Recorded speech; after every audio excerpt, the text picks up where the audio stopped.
Hello everyone, इस video में बहुत इंपॉर्टेंट करंट अफेयर्स के क्वेश्चन को मैं डिस्कस करने वाला हूं। ध्यान रखिएगा, एक एक क्वेश्चन आपसे एग्जाम में कोई भी पूछा जा सकता है, इसलिए इनको हल्के में लेने की गलती मत करिएगा।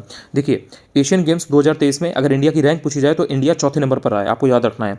इसके बाद में आपसे पूछा जा सकता है कि किस स्टेट ने स्टेट के अंदर यूथ को, युवाओं को रोजगार के अवसर यानी कि एम्प्लॉयमेंट अपॉर्चुनिटीज प्रदान करने के लिए रोजगार प्रयाग पोर्टल लॉन्च किया है। तो ये उत्तराखंड है जिसने रोजगार प्रयाग पोर्टल लॉन्च किया है एम्प्लॉयमेंट अपॉर्चुनिटीज यानी कि रोजगार के अवसर यूथ को, युवाओं को प्रदान करने के लिए। इसके बाद आपको ध्यान रखना है कि सरस्वती सम्मान 2022 को प्राप्त करने वाली जो रिसिपिएंट हैं, जिनको मिला है, तो वो शिवशंकरी हैं, यानी कि ये तमिल लैंग्वेज की बहुत ही प्रसिद्ध लेखिका हैं।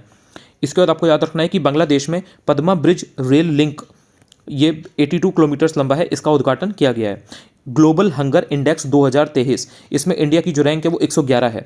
इसके बाद आपको याद रखना है कि तमिलनाडु ने स्टेट एनिमल, ये बहुत इंपॉर्टेंट है ग्लोबल हंगर इंडेक्स वाला, ये आपको याद रखना है।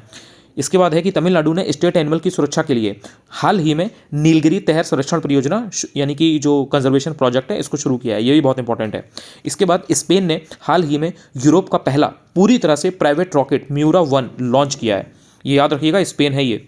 इसके बाद आपको ध्यान रखना है कि यूपी के सीएम यानी कि योगी आदित्यनाथ जी ने उन्नाव जिले में फ्रीडम फाइटर राजा राव रामबख्श की स्टैचू का, प्रतिमा का अनावरण किया है, यानी कि उसे अनवील किया है। इसके बाद में आपको याद रखना है कि डेनियल नोबोआ, ये किस कंट्री के प्रेसिडेंट हैं, तो ये इक्वाडोर के प्रेसिडेंट हैं, डेनियल नोबोआ। इसके बाद में आपको याद रखना है कि जो विजिनझाम पोर्ट है यानी कि विजिनझाम बंदरगाह, ये केरल का सार्वजनिक निजी भागीदारी यानी कि पब्लिक प्राइवेट पार्टनरशिप के तहत बनने वाला पोर्ट है, बंदरगाह है। बहुत इंपॉर्टेंट क्वेश्चंस थी ये। अगर आप पहली बार यूट्यूब पर मेरी वीडियो देख रहे हो तो आप चाहो तो चैनल को सब्सक्राइब भी कर सकते हो, डेफिनेटली अपने फ्रेंड्स के साथ शेयर भी कर सकते हो। अगर टेलीग्राम चैनल अभी तक ज्वाइन नहीं किया तो ज्वाइन कर लो, किस चीज़ का वेट कर रहे हो आप। वहाँ पर मैं बहुत सारी चीज़ें शेयर करता रहता हूँ फ्री ऑफ कॉस्ट, जो आपकी प्रिपरेशन में हेल्प करेंगी, चाहे वो आरयू की हो, चाहे वो यूपी पीसीएस 2024 की हो। Thank you so much, daily revise करते रहो।